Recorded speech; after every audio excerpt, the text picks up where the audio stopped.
Vamos lá, outra tragédia da qual falei no começo do programa teve como cenário uma região que fica entre Porto e Lisboa. Um incêndio florestal causou a morte de mais de 60 pessoas na região central de Portugal. A vila mais atingida foi Pedrógão, acho que é esse o nome, Pedrógão Grande, em Leiria. Ellen, traz os detalhes pra gente, como é que começou esse incêndio? Bom, a gente está passando por um período de muito calor, né, em Portugal, um período em que chove pouco, muita seca, muito calor.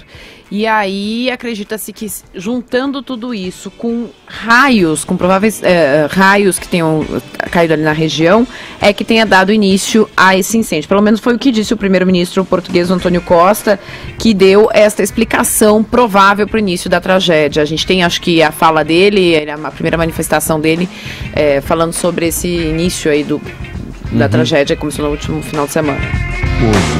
Uma situação meteorológica particular a partir das 14 horas numa região, numa extensão basicamente entre Coimbra e o norte do Alentejo, com a sucessão de trovoadas secas que terão estado na origem destes incêndios e que terão gerado fenómenos meteorológicos de grande concentração e violência, como este que vitimou o conjunto destas pessoas. Já são 48 horas de incêndio, mais de 2.000 pessoas trabalhando no combate ao fogo, só que o fogo continua muito vivo, as chamas continuam muito vivas e com o risco de se alastrar e se juntar a outro incêndio que tem em uma região próxima, que é a região de Góis ali. Então esse é o outro risco que eles estão tentando evitar. É uma área que tem muito eucalipto, muito pinheiro, altamente inflamável.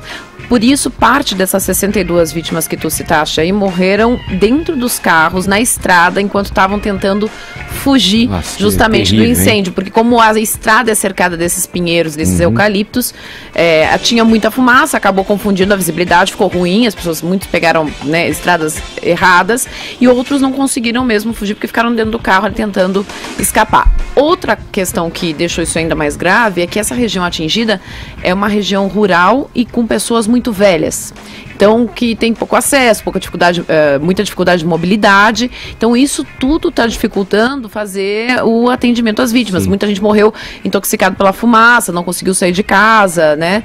Então isso tudo dificulta. Além desses 2.000 homens ali dos bombeiros, das brigadas portuguesas, a França e a Espanha já ofereceram aeronaves para sobrevoar a região, para tentar conter as chamas, mas na manhã de hoje ainda o trabalho é muito forte, porque embora tenha conseguido reduzir o tamanho, ainda há incêndio acontecendo, ou seja, ainda há labaredas e esse risco de junção com outro incêndio nas proximidades. Você viu as imagens, Ed? Não, é terrível. Os carros parados.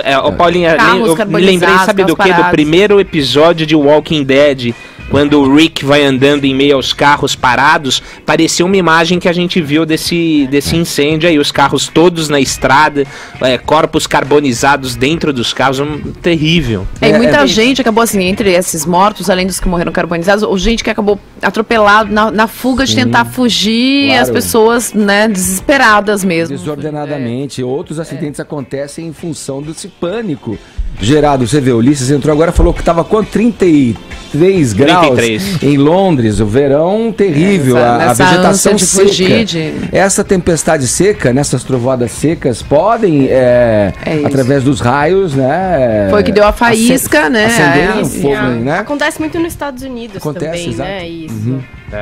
É assustador, porque é um fogo que ninguém contém, né? É inesperado, é do nada, aí tem os ventos ainda. Que vão levando as chamas esse fogo com uma velocidade incrível. Áreas florestais são, por definição, vastas. Dura dias, né? E é o maior incêndio já registrado na história de Portugal até. E olha, infelizmente tem pouco a se fazer, porque não há corpo exatamente de bombeiro eles estão dizendo que até esse momento já está maior, é o maior até aqui. Maior? Maior. Incrível. Maior que o incêndio de Lisboa.